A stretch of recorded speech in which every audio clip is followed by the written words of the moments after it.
नमस्कार दोस्तों, स्वागत है आपका एक बार फिर से हमारे चैनल सनातन धर्म ज्ञान पर। आज मैं आपको नीम करोली बाबा जी की एक बहुत ही अद्भुत कहानी सुनाने जा रही हूँ। कहानी सुनने के बाद आपको बहुत ही आनंद की अनुभूति होगी, आपके मन में शांति का भाव होगा तथा आपके मन में सिर्फ श्रद्धा ही श्रद्धा बिखरेगी। तो चलिए शुरू करते हैं। इससे पहले कि आप हमारी कथा में खो जाएं, मंत्र मुग्ध हो जाएं, हमारे चैनल सनातन धर्म ज्ञान को सब्सक्राइब जरूर कर लें ताकि आने वाली न्यू वीडियो की नोटिफिकेशंस आपको सबसे पहले प्राप्त हो जाएं। धन्यवाद। तो चलिए शुरू करते हैं। गुरुर् ब्रह्मा गुरुर् विष्णु गुरुर्देवो महेश्वरा गुरु साक्षात ब्रह्म ब्रह्मा तस्मै श्री गुरुवे नमः।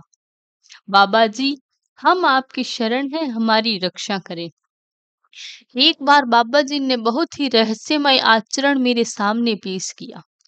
जिस घर में महाराज जी और मैं गए थे, वहां पहुंचने पर उस घर में मुझे एक भीतरी कमरा दिया गया था। शाम के समय महाराज जी ने उस वृद्ध दंपत्ति से कहा, जिसका घर था, तुम एक युवक को भीतर कमरे में सोने क्यों दे रहे हो? तुम कैसे जानते हो वो कैसा है? तुम्हें आजकल के युवा लोगों के बारे में भरोसा न करना चाहिए।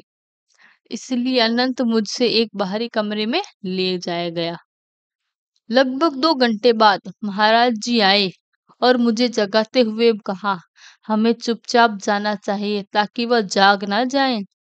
उन्होंने हमें समझाया कि यही कारण है कि मुझे बाहर के कमरे में सुलाने के लिए सुझाव दिया गया। महाराज जी के दरवाजा खोलने को कहा, लेकिन यह भी कहा कि शोर नहीं होना चाहिए। हम अंधेरे में हाथ पकड़े सड़क को उतरे। हम एक चौराहे पर आ गए जहां एक रिक्शा वाला सो रहा था। महाराज जी ने रिक्शे वाले को रिक्शे पर बिठाने के लिए उससे प्रेम से विनती करने लगे, लेकिन रिक्शे वाला कहाँ मानना गया था। कुछ समय बचाने के बाद कुछ समझाने के बाद वह आखिरकार राजी हो गया। फिर महाराज जी ने उसे एक बार सवारी ले जाने पर कितना पैसा देते हो यह पूछा। फिर उसने जो मांगा उसे देने के लिए सहमत हो गए। हम 20 मिनट में वहां पहुंच गए।